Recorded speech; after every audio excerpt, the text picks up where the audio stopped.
Hello everyone and welcome back to another video from Finance and Crypto Guide. In this video, I'm going to show you how to log out from your account on Rapids Wallet. So let's get started right away. First of all, open up the Rapids Wallet application on your device and you will be shown the list of your wallet or your accounts. Just tap on whichever account you wish to log out from your device and you will be asked to enter the wallet password first. After typing in your password, tap on Unlock Wallet and now you will be able to access the wallet. Tap on the settings option at the bottom right corner and now you will see the remove wallet option.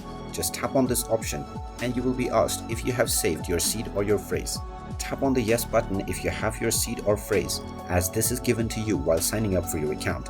And if you don't have this with you, you will not be able to access your account anymore. After tapping on yes, you will be logged out from your Rapids Wallet application right away.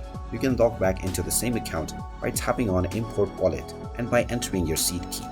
And there you have it. That is how easy it is to log out from your account on Rapids Wallet. If you find this video helpful, make sure you hit that like button and subscribe to our channel if you haven't done so already.